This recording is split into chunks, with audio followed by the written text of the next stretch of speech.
Boa noite. Todos nós fizemos juras e enchemos o coração de esperança na virada do século XX para o século XXI, que fosse este um tempo de paz e prosperidade. Acontece que mal entramos nessa nova era e surgiram os conflitos bélicos. Um deles, o que acompanhamos agora entre israelenses e palestinos, vem sendo considerado como um dos maiores desastres humanitários do século. Por que brigam israelenses e palestinos na faixa de Gaza? Por que o Oriente Médio parece sempre um barril de pólvora prestes a explodir? Esta pode ser uma guerra longa? O conflito na faixa de Gaza é o tema de hoje no Opinião Pernambuco. Participam do nosso programa o professor do Departamento de História da Universidade Federal de Pernambuco, Luciano Cerqueira, e a jornalista e pesquisadora Degenane Santos. Nós estamos esperando também o professor de Relações Internacionais da Faculdade Damas, Elton Gomes. Você pode participar do programa e a gente quer que você participe do programa pelo e-mail opiniãotvu@gmail.com, pelo Twitter, @opiniãope e pelo telefone 3423-6836. Boa noite e muito obrigada pela presença de vocês hoje aqui no Opinião Pernambuco. Os ataques, os bombardeios voltaram hoje depois de uma trégua de 6 dias. Esta pode ser uma guerra longa, professor? Bem, eu tive a oportunidade de participar de um debate sobre esse conflito há uns 15 dias atrás. E eu comecei minha exposição dizendo que nós estamos vivendo, em relação a esse conflito, a era dos extremismos. Porque é um grupo, há alguns anos já, que a extrema-direita israelense está no poder, certo? E, por outro lado, se acentuou, não só em relação aos palestinos, mas no mundo muçulmano em geral, se vem desenvolvendo uma disposição para a luta, que se transforma numa coisa maior, mais profunda. Quer dizer, de tanto serem atacados e de tanto sofrerem derrotas, vem se desenvolvendo uma espécie de atração pela morte, pela violência, pelo martírio. Então, quando se reúne esses ingredientes, então nós temos aí combustível para um conflito que dure muito tempo. Eu diria que é uma coisa tragicômica, não, mas é uma espécie de nova guerra dos 100 anos. Quer dizer, esse conflito ele começou mais ou menos, esses primeiros choques entre judeus e árabes, mais ou menos aí com a grande revolta árabe da Palestina em 1936. E isso evoluiu até o movimento pela independência de Israel, declarada em 1948, e de lá para cá vem se multiplicando os conflitos. Com alguns dos oponentes foi feita a paz entre estados, foi feito um acordo com o Egito que funciona até hoje. Foi feito uma paz também com a Jordânia que funciona até hoje. Falta fazer a paz com a Síria, e falta principalmente fazer a paz com os palestinos. Quer dizer, então, eu diria que nós temos ainda, vamos ter um conflito ainda de muitos desdobramentos e tudo indica que isso vai demorar ainda, vai persistir esse conflito. Causas históricas e causas imediatas do conflito, as causas atuais do conflito e as causas históricas. Eu acho que o professor tocou num ponto que é bem interessante para elucidar um pouco mais por que esse conflito perdura, A questão da assinatura de um acordo de paz com o Egito em 1979, né, que depois até o presidente egípcio Anwar Sadat foi assassinado, né, no início da década de 80 como uma forma de retaliação por ter assinado a paz com Israel. Mas aí uma dinâmica interessante é essa. Existem alguns países que ainda resistem, né, por exemplo, os sírios, né, o Irã tem aquela dificuldade também de lidar com Israel. Então, a dinâmica da região tem esse processo complicado. Quer dizer, enquanto alguns abdicaram de alguns direitos e resolveram assinar a paz com Israel, tentar fazer com que as coisas fossem mais simples de lidar, outros países realmente permanecem com essa ideia de que o Estado de Israel não deve existir, quer dizer, não tem direito de existir, né? Quer dizer, ocupar aquela área. Exatamente. Então, assim, o direito de existir como Estado. Então, isso é um ponto que complica bastante. Com relação às causas mais históricas ou mais recentes, a questão do conflito em si, ele começa a tomar as formas que ele tem hoje em dia, mais ou menos com o fim do século XIX, início do século XX, como o professor falou, nos anos 30, né, a revolta árabe. Antes, até o século XIX, existiam várias comunidades étnicas, né, culturais, enfim, que conviviam naquela região chamada Palestina, e a denominação palestino estava muito mais ligada ao fato de eles pertencerem àquela terra do que propriamente a uma questão religiosa, ou enfim. Então, palestino poderia ser um cristão palestino, né, um árabe que vivia ali, um judeu palestino. Então, Palestina era mais a conotação da questão da terra. Hoje em dia parece que é um termo mais político, né? Principalmente com a questão do extremismo palestino no fim dos anos 60, início dos 70, essa questão de palestino, povo palestino, tomou uma conotação um pouco mais política, né? O povo que não tem um Estado, é uma nação, é um povo, mas que não tem Estado. Então, em relação ao conflito, historicamente falando, é uma coisa que talvez tenha começado realmente no final dos anos do século XIX, né, início do século XX, e que se intensificou basicamente após a Segunda Guerra Mundial, quando a opinião pública estava, né, totalmente a favor de Israel, comovida pelo Holocausto, a quase eliminação dos judeus. Então, aquele povo que procurava uma pátria, né, que vivia perambulando desde a época que os romanos, ainda no início da era cristã, né, os romanos foram tentar impedir uma revolta, né, liderada por um judeu chamado Bar Kokhba.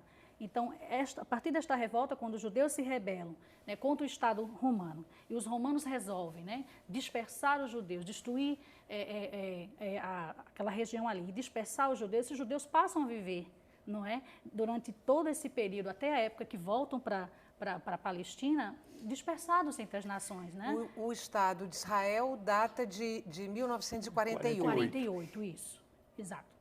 É nesse momento que os conflitos se acentuam? Se acentuam. Exatamente. Mas eu queria, se me fosse permitido, falar um pouco antes. Por exemplo, durante toda a Palestina, a Síria, toda a Península Arábica, o Egito e a maior parte do norte da África, tudo isso, em determinado momento, fez parte do Império Turco. Né?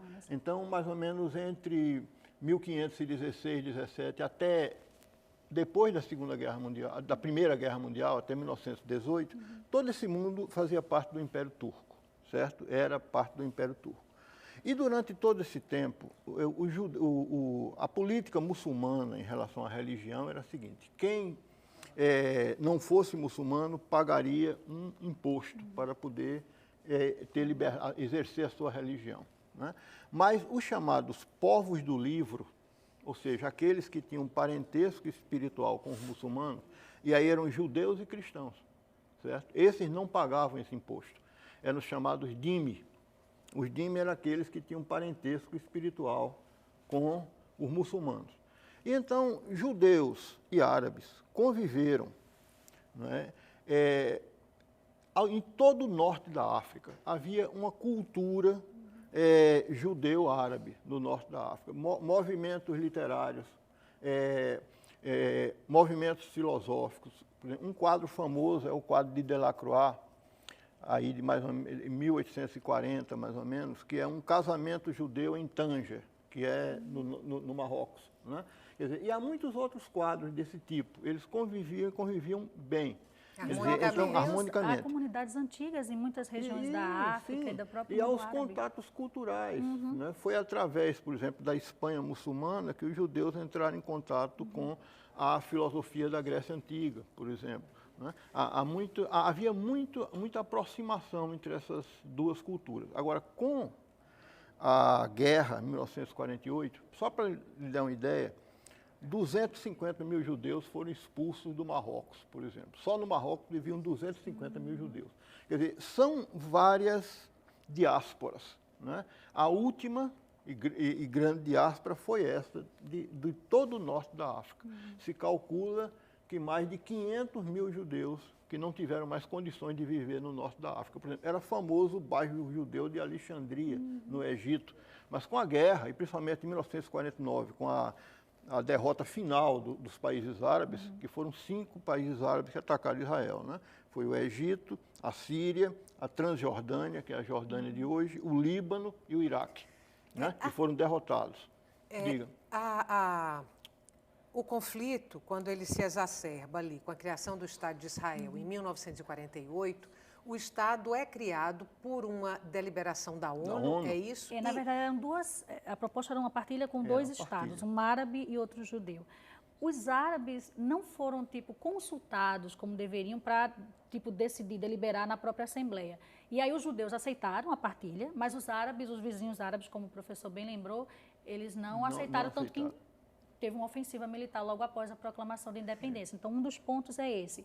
Para os árabes, para a maioria dos países árabes, com exceção do Egito, por exemplo, há uma certa dificuldade em aceitar que Israel realmente exista como um Estado nacional naquela localidade ali. Então, um ponto interessante para se entender melhor é esse, porque há uma certa resistência por parte das nações árabes em relação à existência de Israel.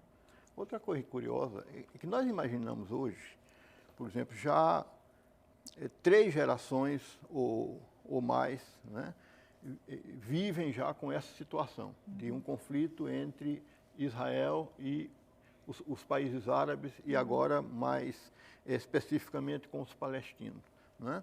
Mas nem sempre foi assim. Por exemplo, Israel é um grande aliado dos Estados Unidos. Os Estados Unidos são o suporte principal de Israel. Né? Mas, por exemplo, o Estado de Israel tornou-se independente com apoio da União Soviética. Os pilotos israelenses foram treinados na Tchecoslováquia, comunista. Né? Quer dizer, e curiosamente, Estados Unidos e União Soviética na época se uniram porque temiam a presença do imperialismo britânico naquela região. São coisas curiosas, a gente não imagina isso hoje. Os Estados Unidos assumem o vácuo deixado pela própria União Soviética nessa questão de intervenções. Esse conflito mais exacerbado agora, quando eu digo agora, não necessariamente agora... Mais recentemente. Esse ano, há poucos anos atrás, com os palestinos. Se deve também à ampliação das fronteiras do Estado de Israel, porque o Estado que foi desenhado em 1948 não é o Estado que está aí hoje. Né? As fronteiras são outras. Como é que essas fronteiras foram dilatadas? Foram dilatadas através de guerra. Algumas dessas guerras iniciadas pelos árabes, né? Mas nem todas, porque... Por exemplo, em 1948, foram os árabes que começaram atacando. Não aceitaram partilha e foram eles que começaram. Então, mas em 1956, que foi a próxima grande guerra entre Israel e os países e os árabes, foi quando Nasser nacionalizou o Canal de Suez e então a Inglaterra, a França e Israel atacaram o Egito.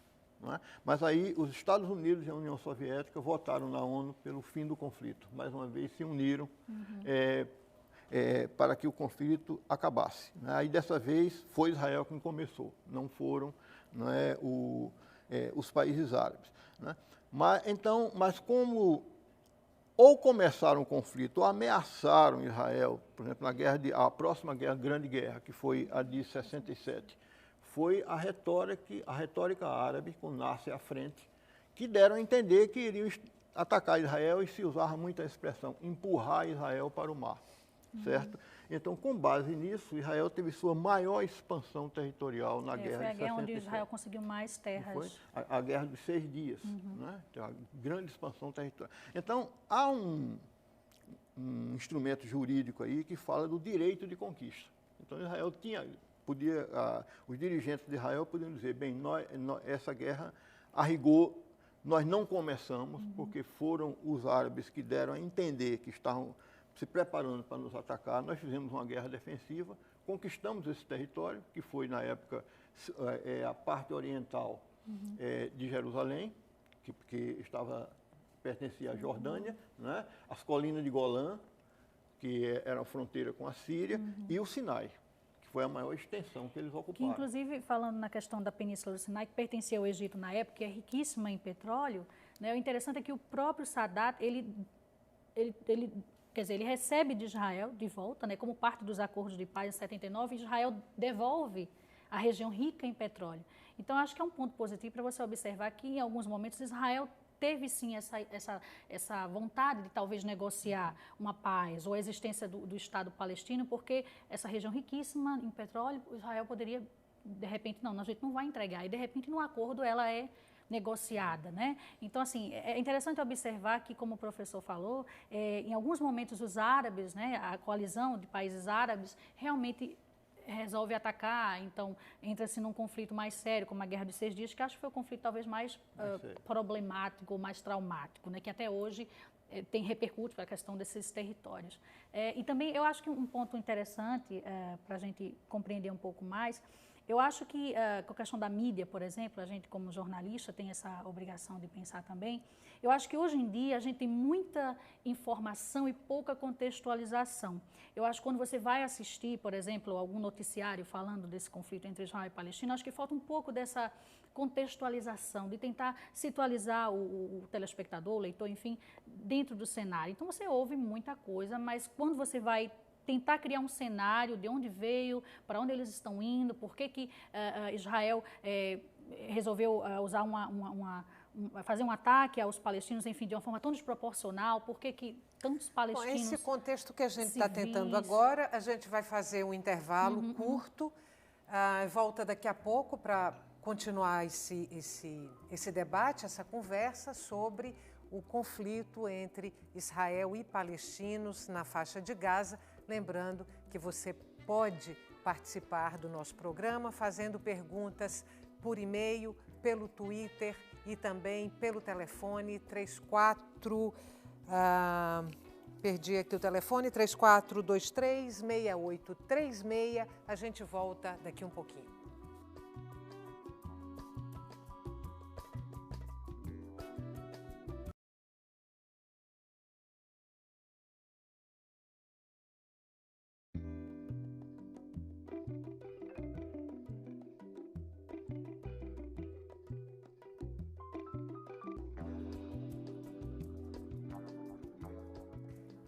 Estamos de volta com Opinião Pernambuco. O tema de hoje do nosso programa é o conflito na faixa de Gaza. Participam o professor do Departamento de História da Universidade Federal de Pernambuco, Luciano Cerqueira, a jornalista e pesquisadora Deigenane Santos e o professor de Relações Internacionais da Faculdade Damas, Elton Gomes. E você pode participar do nosso programa. A gente quer muito que você participe, e aí você manda perguntas pelo e-mail opiniãotvu@gmail.com, também pelo Twitter, @opiniãope, ou então pelo telefone 3423-6836.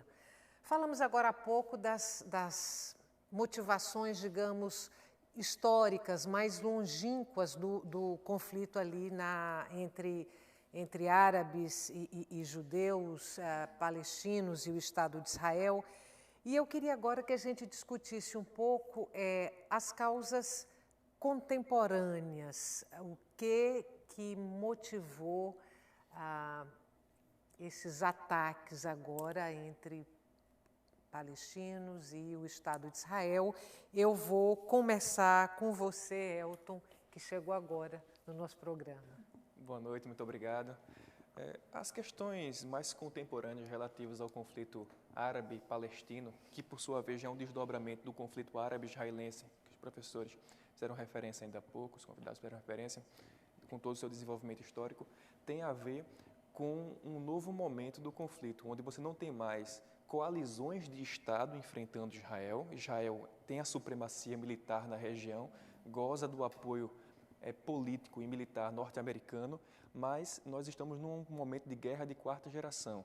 seja, onde você não tem mais o monopólio do Estado para a violência armada e onde existem organizações paramilitares com objetivos políticos, como o Hamas, como o braço armado da OLP, as Brigadas Mártires, como o Hezbollah, que atua desde o sul do Líbano, que praticam a guerra assimétrica contra Israel. O Hamas, ele é um braço armado, ele é uma facção armada. Sem dúvida.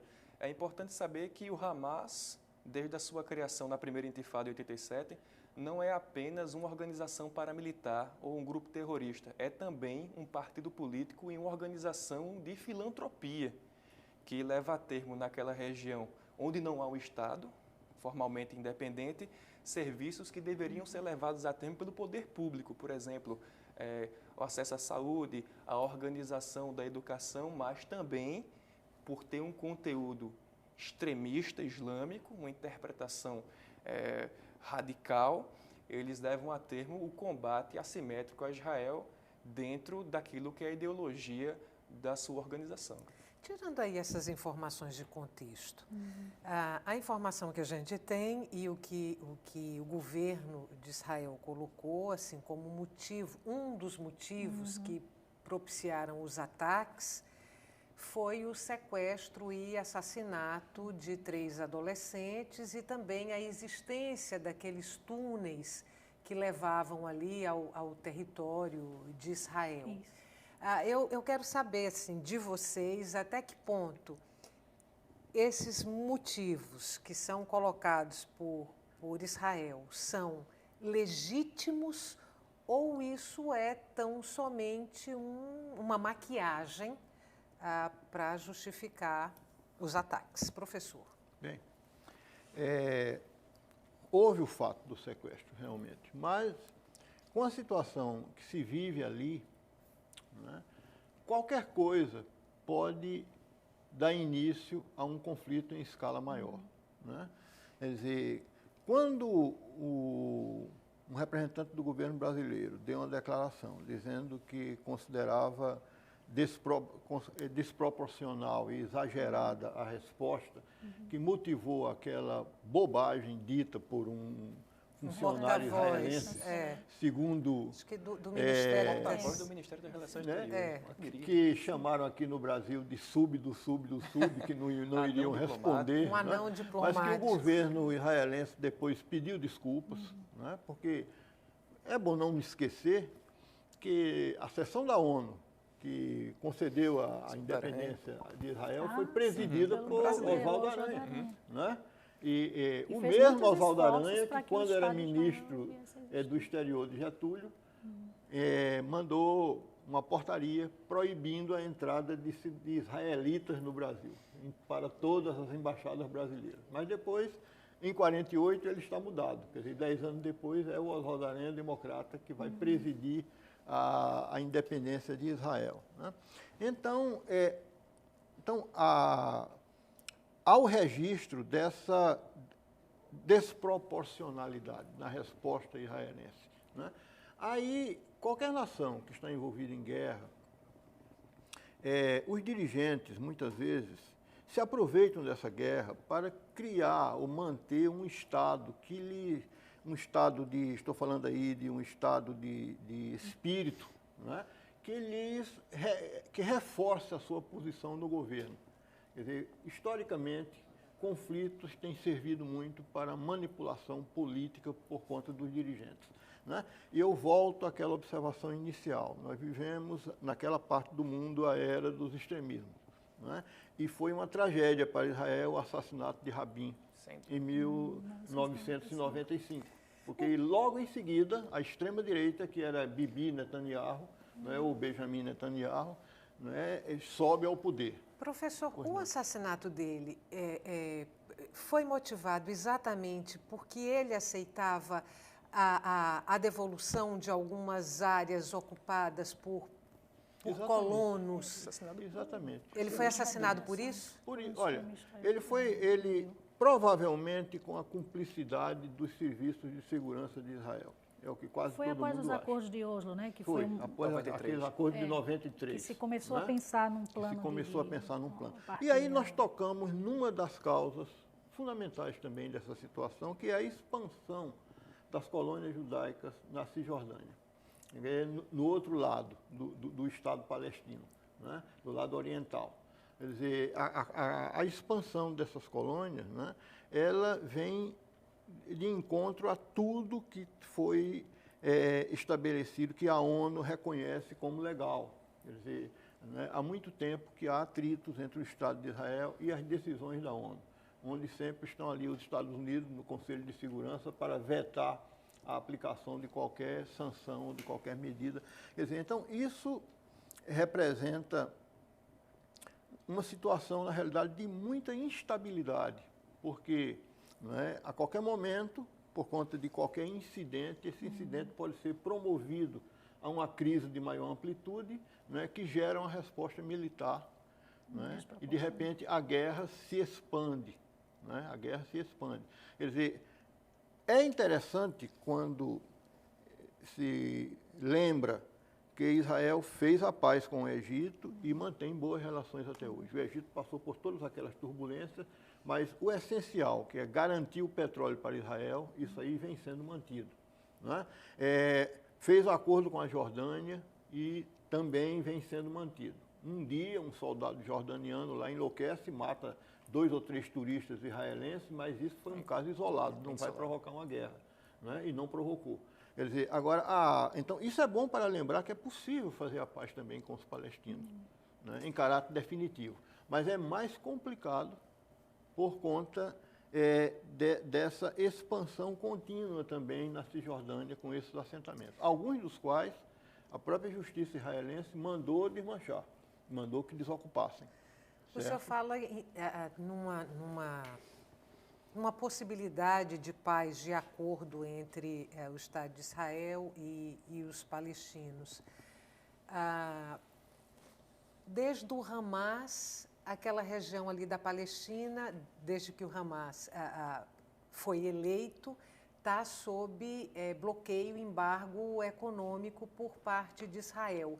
Mesmo considerando esse contexto de radicalidade, de um lado, a extrema direita de Israel, do outro lado, uma facção armada, também radical, é possível a gente vislumbrar essa paz, a coexistência de 2 estados ali naquela região, o Estado de Israel e um Estado palestino? Possível é. Conforme o professor bem colocou, existiram momentos nos quais os avanços do processo de negociação foram concretos. Entretanto, a construção contextual e factual na qual os 2 grupos armados hoje estão inseridos, o Estado de Israel e as organizações radicais que ele vem combatendo, torna sumamente complexo você levar a termo um processo de negociação que leve em consideração o senso de razoabilidade. E eu explico por quê. A própria autoridade palestina se vê diante de um impasse muito grande. Desde que essa facção, esse grupo, o grupo majoritário da OLP, o Fatah, começou a perder terreno e ganhar um rival do ponto de vista eleitoral forte, que foi justamente o Hamas, ele se viu diante de uma dificuldade muito grande, porque você não tinha mais meios para obstar a chegada ao poder desse grupo que seguramente tem uma ideologia muito mais radical e muito menos propensa ao diálogo. Esse grupo chegou ao poder democraticamente, conseguiu 76 das 113 cadeiras do parlamento da Autoridade Palestina e provocou um racha, uma cisão, um conflito entre eles, a famosa Batalha de Gaza de 2007, e o que aconteceu na prática foi que a Autoridade Palestina ficou com 2 governos, um na Cisjordânia e o outro na faixa de Gaza, sob o comando, a tutela do Hamas. Ou seja, se já era muito difícil para Israel negociar com a Autoridade Palestina unificada, agora, diante da existência de 2 forças que controlam militarmente os 2 territórios separados da Palestina, tornou-se ainda mais difícil. Mas o Hamas não acenou para o Fatah? É assim que fala? Sim. O Hamas não acenou para o Fatah e essa possibilidade de entendimento entre essas 2 facções incomodou Israel, o Estado de Israel? Durante muito tempo, o Fatah e o Hamas coexistiram. Não digo tanto de maneira pacífica e benevolente um com o outro, mas percebiam pragmaticamente a necessidade de não entrar em conflito um com o outro para não se enfraquecer diante de Israel. Hoje, o que se tem é que você encontra uma dupla disputa, uma disputa contra Israel e uma disputa desses grupos pela supremacia ideológica da luta pela conquista do Estado palestino. A proposta do Fatah era muito mais secularizada do que a proposta do Hamas. O Hamas entende que a solução para a criação do Estado palestino é a criação de um Estado islâmico. Na verdade, o Hamas é ele mesmo um desdobramento da Irmandade Muçulmana Egípcia e entende que o Islã é o patamar possibilitador da criação do próprio Estado. Ou seja, é uma divergência ideológica muito severa. Deixa eu entrar aqui agora num ponto que é o que está sendo mais discutido e o que vem ocupando mais espaço na mídia e é também o que motivou aí esse posicionamento do Brasil e essa reação do governo israelense, que é a desproporcionalidade, digamos assim, dos ataques israelenses em relação ao fato que teria sido o gerador, o provocador desse conflito, que é o sequestro aí e a morte desses 3 adolescentes. Eu queria saber se cada um de vocês, e vou começar por você, Degenane, se cada um de vocês entende que sim, há uma desproporcionalidade entre causa e efeito. Eu vou responder a pergunta, mas acho que para ficar mais claro eu vou pegar um gancho do que ele falou, antes para a gente entender mais contextualizadamente. Ele falou do Fatah e do Hamas, né? O Fatah vem seguindo uma linha muito mais de negociação política, inclusive o próprio Hamas vê o Fatah de forma negativa, porque o Fatah consegue chegar a negociar algum tipo de trégua, enfim, ou alguma mudança de política com o governo de Israel. Então, estão preferindo seguir a via mais política do que propriamente islâmica radical, como ele falou. Um outro ponto interessante para se entender essa questão desse Estado belicista, né, que o professor tinha colocado anteriormente, é que é complicado você dissociar os propósitos do Hamas do islamismo mais exacerbado, mais radical. Porque é uma coisa que está ali intrínseca, faz parte, né, se você for olhar a carta que cria o Hamas, um dos primeiros artigos diz lá, total destruição do Estado de Israel. Então, não é apenas querer criar um Estado para os palestinos, mas é que Israel não tem direito de existir. Infelizmente, a gente sabe que existe uma certa doutrinação das próprias crianças. O Hamas não aceita o direito de existência do Estado de Israel. Então, é interessante você começar a observar a situação por esse viés, né? Porque você compreende de forma melhor. Com relação à desproporcionalidade, não tem o que se discutir. É infinitamente desproporcional. Não é? Israel possui, como ele falou, um exército extremamente capaz, tecnologicamente, militarmente, tudo muito de primeiro mundo, enfim, comparado até com os armamentos do próprio Hamas, né? Então, é desproporcional, é indiscutível isso. Uma quantidade enorme de civis mortos. Sim, exatamente. Mulheres, crianças, no território palestino. Exatamente. Se você for ver a quantidade de militares israelenses, até a quantidade de militares israelenses mortos é infinitamente menor do que os civis. Chega a 100 o número de mortos em Israel, não, né? 75, mais ou menos. E quase todos militares. 73, se não me engano, militares. Território palestino, alguma coisa de 2.000? 2.000. A maioria civis. Sim. Um outro ponto interessante que a gente tem que observar é que, por exemplo, o que motivou? Bom, aparentemente, o sequestro dos israelenses. Porém, um Estado contínuo, né? Quer dizer, a direita israelense sempre pronta a, de repente, revidar ou atacar, enfim, o Hamas nesse estado constante também de belicismo, quer dizer, inclusive incutindo na própria população. É complicado dissociar, porque o Hamas faz um papel que o Estado palestino, se existisse, faria, não é? Quer dizer, a população depende dos serviços que o Hamas oferece. Então, é complicado para essa população entender que, além de ser um grupo radical islâmico, que tem alguns propósitos completamente inadmissíveis, mas que é o grupo que também fornece a assistência que um Estado deveria poderia fornecer. Então é complicado dissociar, e o Hamas se utiliza disso, né? A gente tem relatos de organizações humanitárias como a Amnesty International, que diz que o Hamas também se utiliza, por exemplo, de utilizar civis como escudos, né? De combater Israel em locais onde existe um grande número de civis. Israel avisa, não estou aqui justificando que vamos avisar que vamos jogar bombas, depois jogaremos as bombas, mas Israel tem um serviço que avisa, joga uns aviões de panfletos, né, de papel, enfim, avisa, manda, faz ligação, enfim, para que a área seja evacuada antes de algum ataque, algum possível ataque. E muitas vezes os civis acham que não vão ser atacados e o Hamas às vezes não permite também que eles se desloquem dali para um outro lugar. A gente vai fazer um intervalo, volta para falar sobre esse ponto daqui a pouquinho. O tema de hoje do nosso programa, você que está acompanhando, é o conflito ali na faixa de Gaza. Você pode participar ainda do nosso programa, mandando perguntas pelo e-mail opiniãotvu@gmail.com, pelo Twitter, @opiniãope, e também pelo telefone 3423-6836. O intervalo é curtinho, a gente volta daqui a pouco.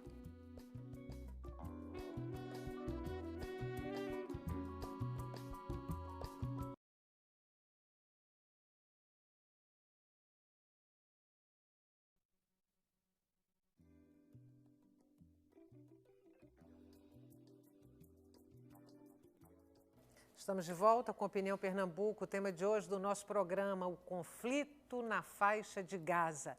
Participam do debate o professor do Departamento de História da Universidade Federal de Pernambuco, Luciano Cerqueira, a jornalista e pesquisadora Deigenane Santos e o professor de Relações Internacionais da Faculdade Damas, Elton Gomes. Falávamos das causas atuais do conflito, do posicionamento brasileiro e da reação do governo de Israel, da desproporcionalidade ou não dos ataques de Israel aos palestinos. Eu queria saber do senhor, professor Luciano, e também de você, Elton, a opinião de vocês sobre a atitude e a posição do governo brasileiro. A impressão que eu tenho, e fiquem à vontade para me corrigir se eu estiver errada, é que talvez tenha sido a posição mais firme diante do conflito. Me parece que as principais lideranças europeias foram bastante comedidas ou quase anêmicas em relação ao que está acontecendo ali na faixa de Gaza. A posição dos Estados Unidos é uma posição francamente favorável ao comportamento de Israel, e a posição brasileira? Bem, olha, antes de falar especificamente da posição brasileira, eu queria, para não estar falando apenas de Israel, que a política de Israel, neste caso, dos ataques, né, ela segue muito uma nova cultura política que vem se desenvolvendo nos últimos anos, que é essa questão de o Estado sair da legalidade, tornar-se um Estado que pratica atos ilegais. Por exemplo, não é? Essa questão de assassinatos seletivos, né? Essa questão, por exemplo, de os Estados Unidos mandam uma força especial que invade outro país, o Paquistão, para matar Bin Laden. E a morte de Bin Laden é comemorada a noite toda em todas as grandes cidades americanas. E por trás disso, se o Estado, se ele transforma em norma, agir de forma ilegal, né, abre espaço cada vez mais para uma anarquia nas relações internacionais, né, em determinado momento. Quer dizer, e se passa a aceitar. A mídia, por exemplo, nem coloca isso em dúvida, só coloca no ar a comemoração pela morte de Bin Laden. Né? Bem, Bin Laden, a ideologia que ele defende, eu considero das coisas mais perigosas para o mundo de hoje, mas não vamos entrar nisso agora. Né?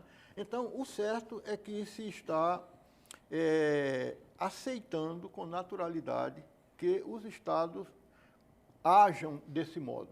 Então, isso contribui, né, para um abalo muito grande nas normas de procedimentos, né, entre os Estados. Quer dizer, em relação à questão da posição do governo brasileiro, eu acho que a posição do governo brasileiro foi uma posição normal, refletindo um estado de espírito nacional, né?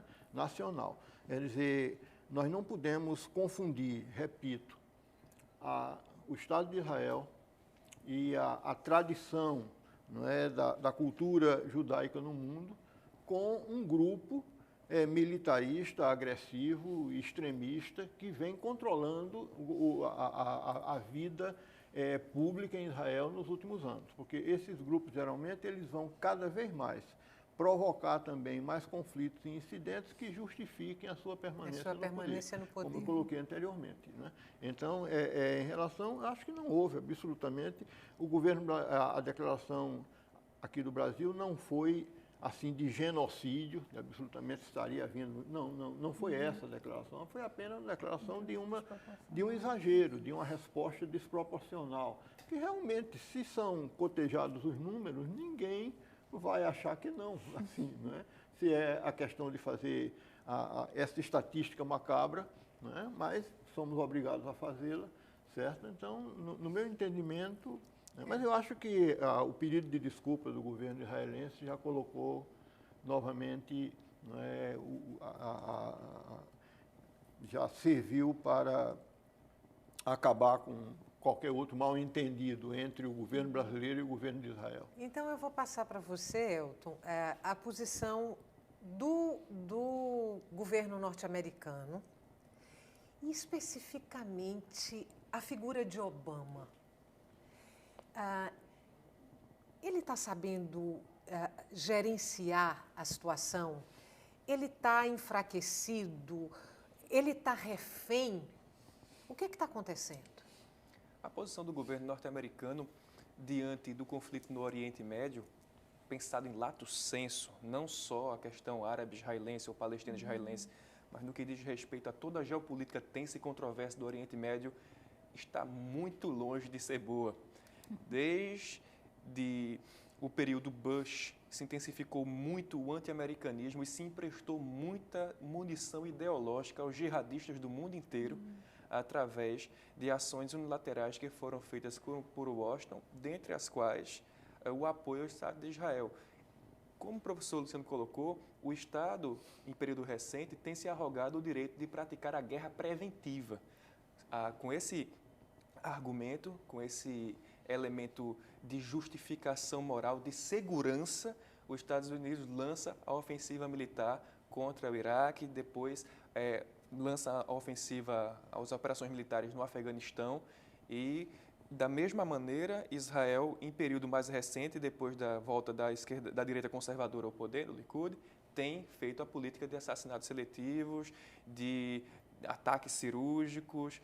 As operações agora, muito embora sejam legitimadas formalmente pelo sequestro dos jovens que morreram de maneira trágica, na verdade têm um objetivo militar, que é enfraquecer militarmente o Hamas, cortando as suas linhas de suprimento. O Hamas é apoiado por vários países da região que, na impossibilidade de derrotar Israel militarmente, patrocinam, né, as atividades do grupo extremista ali como uma espécie de movimento revolucionário patrocinado por eles, financiado, armado. Existe armamento russo que chega para o Hamas por via subterrânea e Israel quer impedir isso. Qual é o problema? É que Israel enfrenta a situação de guerra assimétrica, de guerrilha, como se fosse uma guerra convencional contra o Estado, usando os meios que você usaria para enfrentar outro país. Daí a desproporcionalidade, Israel diz, olha, eu estou fazendo isso para a segurança do meu Estado, é safety. Agora, qual é o desdobramento claro disso? É que quando Israel vence militarmente, é superior em larga margem, mas empresta munição ideológica aos extremistas islâmicos do Hamas e de outras organizações. E o fornecimento de armas dos Estados Unidos para Israel num momento desse? Sem dúvida, isso ao foi mesmo uma coisa... tempo em que, o outro lado da moeda. Sugere um acordo de paz. Se me permite, Israel já fabrica. Pois é, tem uma das melhores indústrias de armamento do mundo. Alguns dos melhores, por exemplo, o tanque Merkava é o maior tanque do mundo israelense, certo? Caças a jato, que antes eram apenas aqueles franceses, né, Dassault, Mirage. do Mirage, né, que agora são fabricados em Israel. Né? O Brasil mesmo comprou drones israelenses. Né? A Polícia Federal comprou drones israelenses. Quer dizer, então, Israel já tem hoje uma tecnologia, né, que transforma Israel numa potência. Você fala do expertise, né, dos próprios, das forças de segurança que treinam, por exemplo, militares em vários países. Tem uma das melhores metralhadoras do mundo, a Uzi, que ao lado da Kalashnikov eram as duas melhores do mundo, porque fáceis de manejar, pequenas e com grande poder de fogo.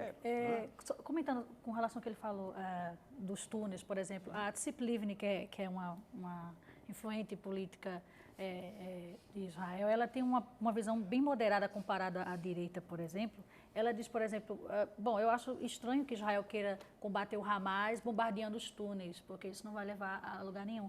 Ela tem uma posição bastante moderada, no sentido de que a única forma de se alcançar essa conciliação é através de uma colaboração política, onde Israel poderia colaborar com o território palestino para desenvolver aquele território, cortar os bloqueios, né, que impedem que a população, por exemplo, tenha uma vida digna. Né? E aí é interessante porque é uma voz no deserto. Né? Ela é quase uma... A esse respeito. Pode falar. Perdoe. A esse respeito, eu queria ter um comentário. Ou seja, existe hoje vozes moderadas de ambos os lados. Infelizmente, tem preponderado a dimensão do radicalismo de parte a parte. Ou seja, você não tem encontrado um caminho propício, um terreno benéfico para poder promover o diálogo, porque diante das hostilidades se intensificam os radicais de ambos os lados. Eles vão dizendo, olha só, nós tentamos aqui, o Hamas, chegar ao nosso objetivo pela via da violência, depois fomos convencidos que deveríamos vencer as eleições, vencemos, não nos deixaram assumir o poder, retornamos à violência. Israel diz, olha só, não dá para negociar com o Hamas, porque o Hamas é uma organização extremista, prega a destruição do Estado de Israel, não existe a possibilidade de você negociar com o governo palestino do qual o Hamas seja integrante. Ou seja, você precisa... nesse momento, ver que quem mais perde é, primeiro, antes de mais nada, a população civil, que paga os horríveis custos da guerra. A gente tem uma visão... eu sempre digo para meus alunos o seguinte, que nenhum brasileiro tem uma noção real do que vem a ser uma hostilidade militar, porque a gente tem uma noção muito idealizada do que vem a ser um conflito aberto. Nossa última guerra foi a Guerra do Paraguai, em 1864. Que é um trauma até hoje, né? Exato. Distante do Brasil, né? Pois é. Lá numa região de selva. E a guerra da opinião pública? Quem está ganhando, professor? Eu não... É difícil fazer uma avaliação. Acho difícil fazer uma avaliação. O que a gente fala em opinião pública leva muito em conta a opinião pública do mundo ocidental, que ainda é a potência dominante, é o mundo ocidental no seu conjunto. Né? Nesse mundo ocidental, ainda há apoio aos dois lados, mas Israel conta com muito apoio. Houve manifestações na França, né?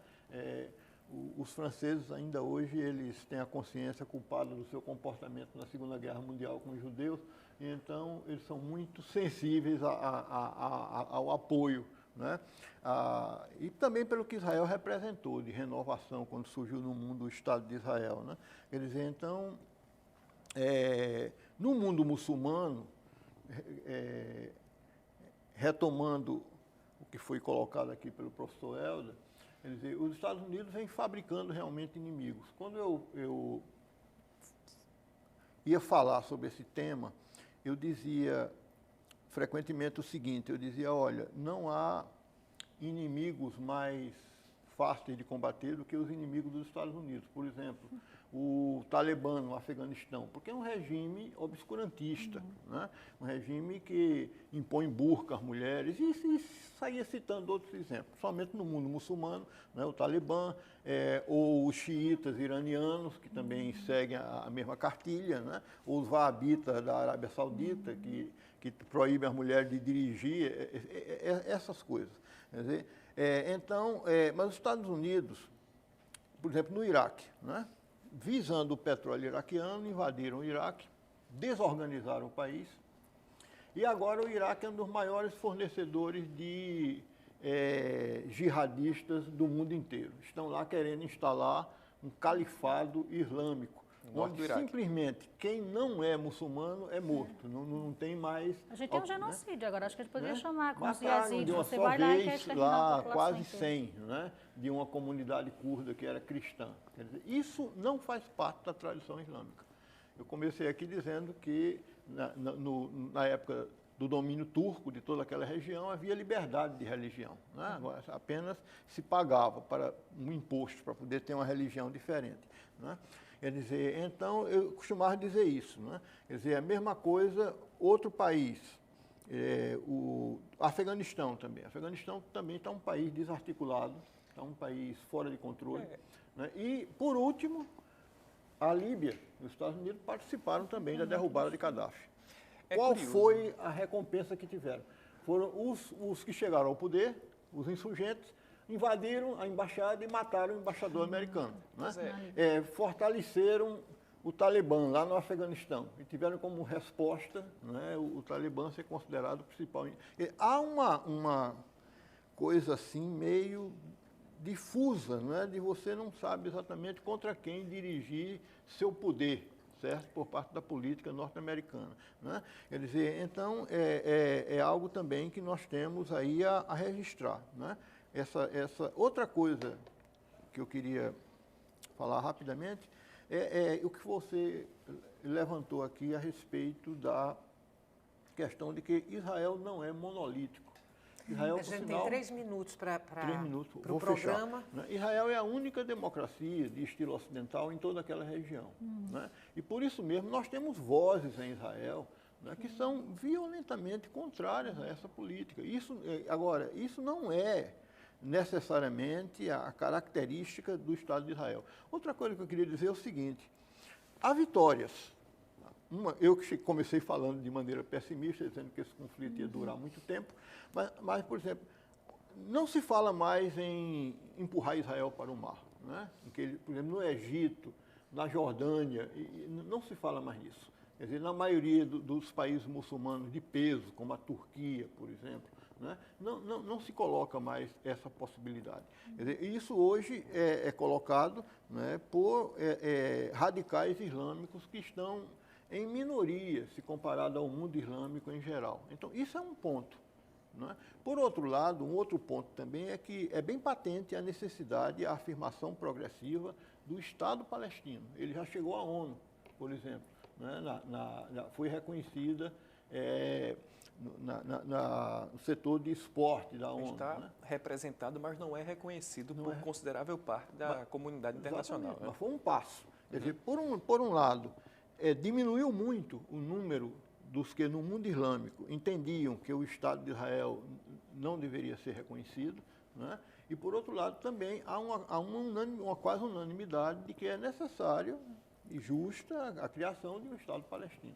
Então, isso são pontos que podem servir de base para um futuro entendimento. Para a gente amarrar aqui, porque o tempo está acabando, o que a gente, depois dessa conversa toda, que a gente pode, digamos, consensuar, acordar? Há uma desproporcionalidade nos ataques de Israel ali na faixa de Gaza. Essa é uma guerra que vai durar muito? Sim, é como se fosse uma longa história com vários capítulos. Eu acho que enquanto houver esse estado belicista dos dois lados, esse estado constante, né, de retribuir, talvez um ataque ou fazer um ataque preventivo, como o colega colocou, não é? Eu acho que eu vou ser atacado então. Então, enquanto houver esse estado de belicismo, essa questão do radicalismo dos dois lados também, né, não haver uma moderação de conversa, mas sempre o lado mais radical ter essa preferência, digamos assim, eu acho que vai ser uma coisa que vai continuar.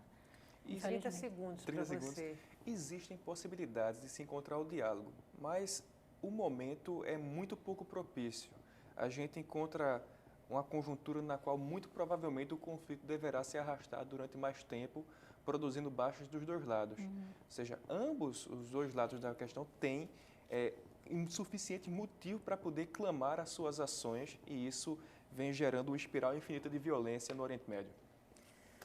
Muito obrigada mais uma vez pela participação de vocês aqui no Opinião Pernambuco. Para você que está em casa, muito obrigada pela companhia até agora, e o Opinião Pernambuco volta amanhã.